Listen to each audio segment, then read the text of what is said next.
Sanibona, phinde ngibingelele futhi ngalomzuzu, ngaleli thuba, ngalesi sikhathi, ngaleli hora. Kuhlezi nje kuyinkulu, emnandi, emangalisayo intokozo ukuthi sihlangane ngezindaba zasekhaya ezulwini eziphathelene ney'mpilo zethu, eziphathelene nathi uqobo. Yazi uNkulunkulu hlezi etshala amazwi, eveza izinto eziningi ezinkulu.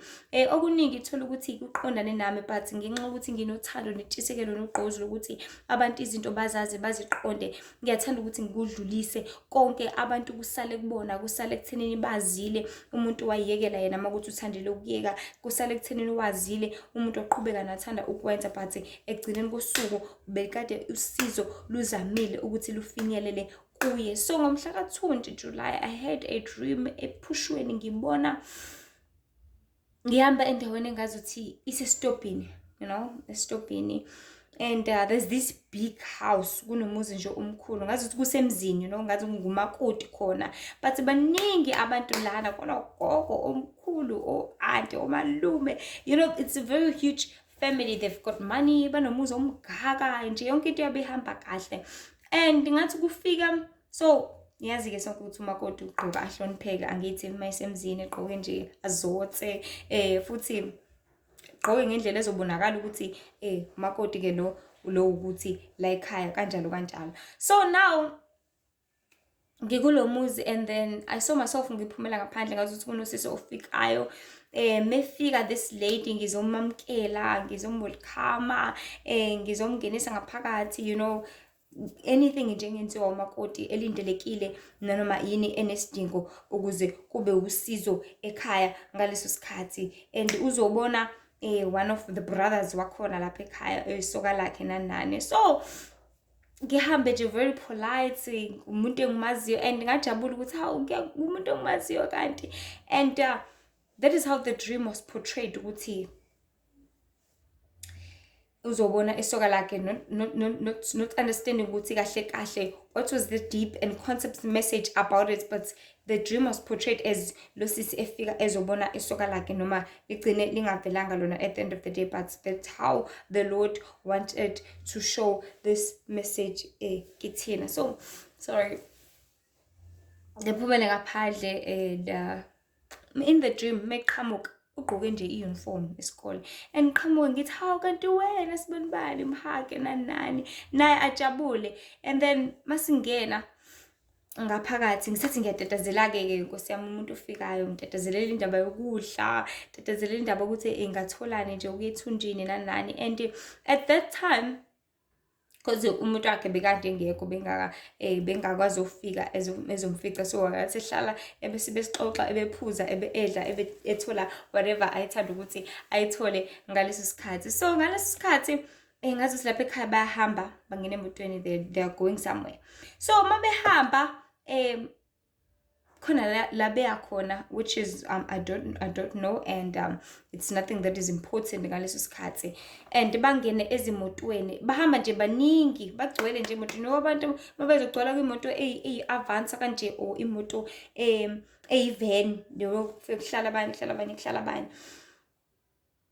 The most interesting part about this dream ukuthi they were all naked. Bebenqunu bonke labantu benqunu, babhushazela. Uma ngithi nqunu, ngisho nqunu ngale ndlela umntwana afika ngayo lapha emhlabeni, like super naked, no underwears, no nothing. So mabenqunu, and remember ngisabhizi ngisalungisa, ngithi ngisatatazelela ukuthi ngenzele lo sisi ukudla. And then mabengena ezimotweni, ngithi ngiyaqalaza, surprisingly kwayena lo ngithi ngiyemlungisela, naye akasagqokile, usenqunu, useyongena nabo emotweni. Hawu, lo muntu lo kwenzakalani? So benqunu bonke, nalo ngimthi ngiyamtatazelela naye usenqunu. And in a dream she said, usho nje amagama awuthu, wathi, shall we? Ebuza kulabo abahambayo wathi nje, shall we? And bavele bathi yangena. Wangena naye emotweni. So basho bathi akangene. So only the driver, who is the father of the house, ongubaba wala ekhaya, obekade egqokile, and the rest nje they were naked, benjalo abazange babone lutho futhi wrong ngobunqunu babo.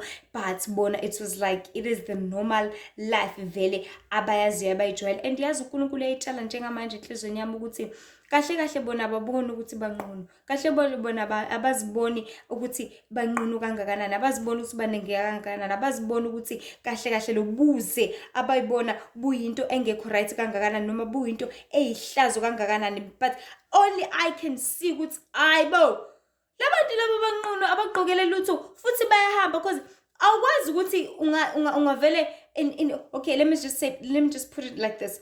Yes, in times babazali bethu Adam no Eva, vele uNkulunkulu wayethanda ukuthi sihlale kanjalo singabantu sinqunu singagqokile nani, but because we are living in lapho khona sesavuleka amehlo sabona ukuthi okay, we need to wear this and that.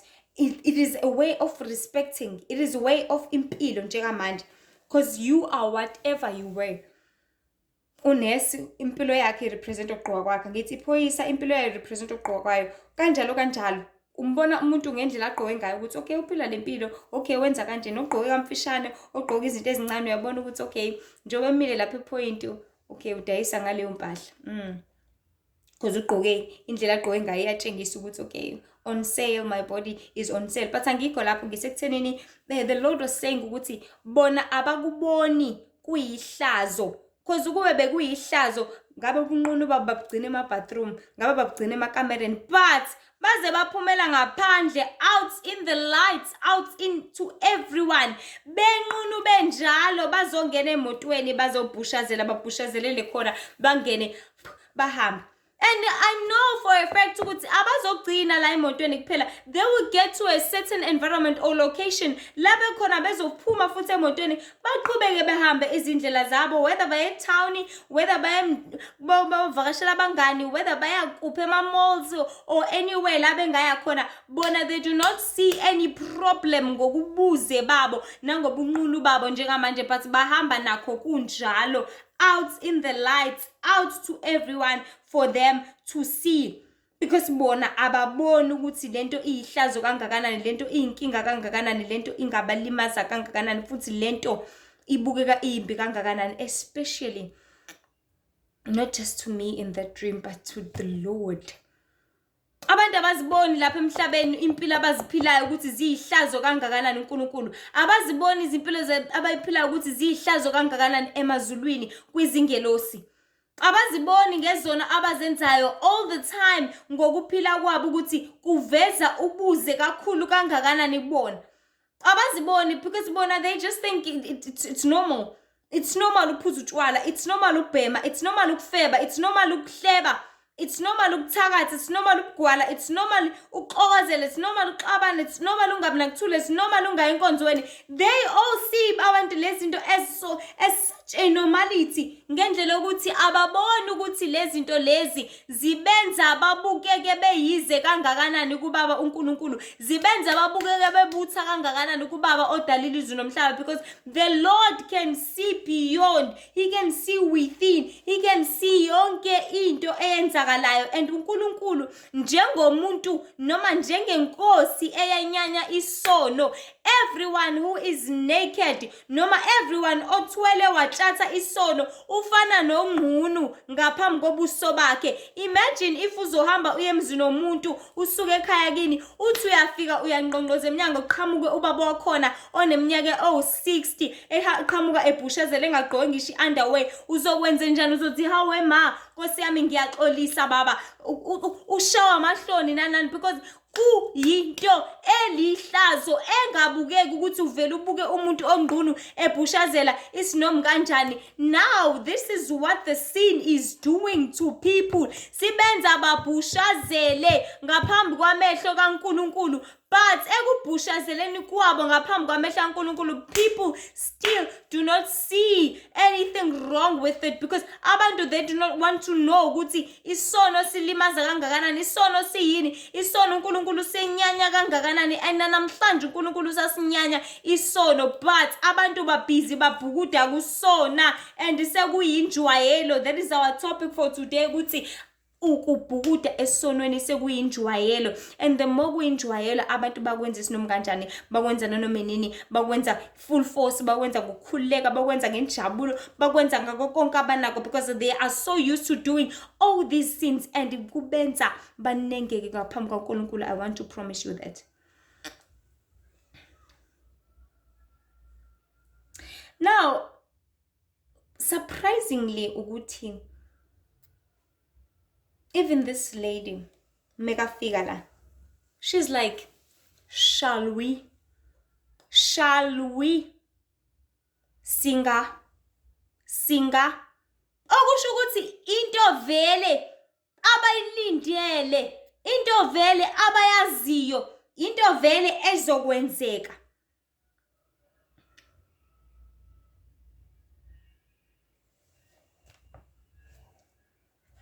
Into vele normal, into vele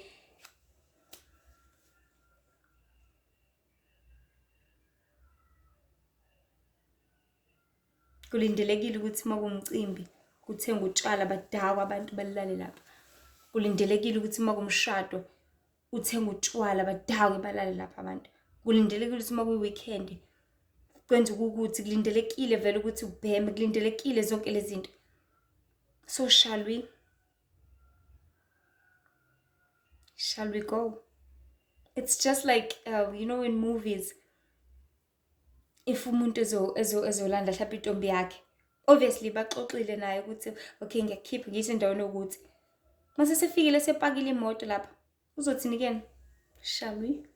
Singakwenza, singahamba, because it is what is expected ukuthi kwenzeke vele, into ayilindele, because uzomlanda bo babili bayazi ukuthi bayahamba. So it's a matter of just doing it. It's a matter of thatha indlela yabo bayithathe into more action, because bayazi ukuthi into ekumele yenzeke vele, bayazi ukuthi indlela ekumele baphile ngayo, bayazi ukuthi into ekumele bay-achieve ngaleso sikhathi nangalowo mzuzu. So singabantu sekwabhukudwa kakhulu esonweni in such a way that sekuyinorm ngale ndlela ukuthi shall the sin happen, shall the sin take on, shall asivele senzeke vele sisijwayele, asivele sibhukude kusona vele siyisono, ubani ongasenza isono nani. Bantu bakaNkulunkulu akunjalo. So when I carry on with this dream nje bahambe ngingene endlini, now I'm busy looking at myself ukuthi hayibo lo mefika enjena Bhushazela and they welcome her like hi, shothi hey ke indaba yami nanguma umakoti omncane ofikayo egqoke kanje futhi wabanqunu bemamukela, ngathi ngiyazibheka ngiyazibuka mina ngigqoke into ende kanje. Ngisanalo umcabango bavela ogogo balapha ekhaya bathi ungalinge wayibukela phansi ngobuwena, lokhu okwenzayo, lokhu umuntu akwenzayo kuyisitambo sakhe. Mebesho kanjalo, and the Lord made me understand ukuthi wonke umuntu akwenzayo uyovuza ngakho, wonke umuntu akwenzayo uyozuza ngakho. So in as much as this dream was more portraying to me, but I want to pass it to people ukuthi yazi indlela isono esiqine ngayo, indlela isono esesijwayeleke ngayo, abantu ababhukuda kusona ngayo benganakile, akuyona le ndlela le abantu ekumele ngabe bahleli kusona, because uyovuza ngempela ngaleso sono lesi sikwenza unenge ngaphambi kaNkulunkulu. Just remain in your truth. And they said to me, just remain in your truth, keep it, uphile ngalo. Kumele sazi bantu bakaNkulunkulu ukuthi ubungqunu, nakedness represent isono, like I just explained ukuthi kufana nempilo, yonke into oyigqokayo represent impilo yakho. If ungagqoke lutho represent ukuthi awelutho, ngoba izimpahla ozigqokayo represent your life, but uma wenza isono ufana nofile ngokuba there is no eternal life for you after death. uma kwenzeka nje wafela kusona. So if it happens that you die kuleso sono leso, you have no eternal life. Ayisekho impilo phakade for wena, but it's eternal death. That is why umuntu onqunu engabukeki emehlweni kaJehova. Amehlo kaJehova sekukude kakhulu nawe. Yikho namuhla uJehova ethi ukubhukuda esonweni sekuyinjwayelo.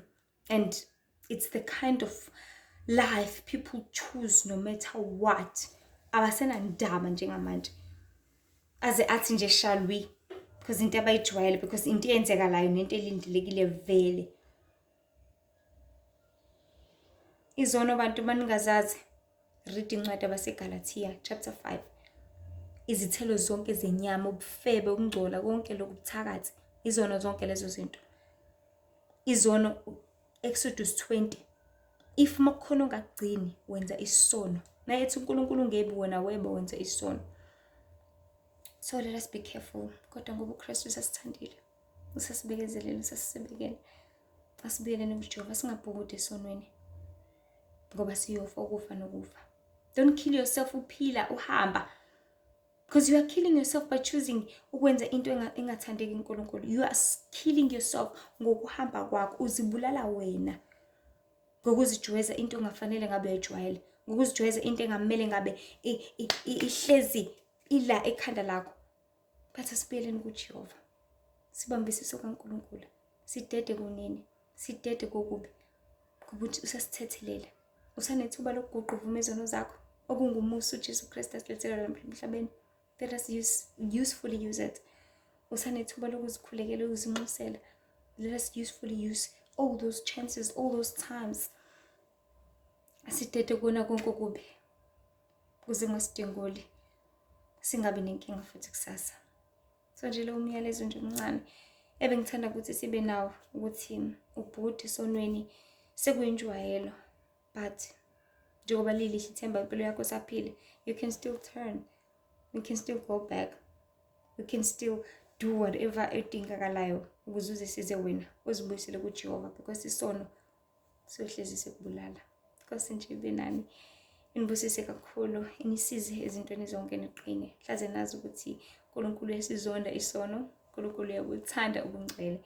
Ezinye inkundla zokuxhumana it's TikTok Lihle Ithemba, Facebook Lihle Ithemba Mzobe, Instagram Lihle Ithemba Wendy Mzobe. Nkosi nje benani, ngicela ndidlulisele nomyalezo nakwabanye bathi ukusizakala nokuphulukisa. Nkosi benani. Amen.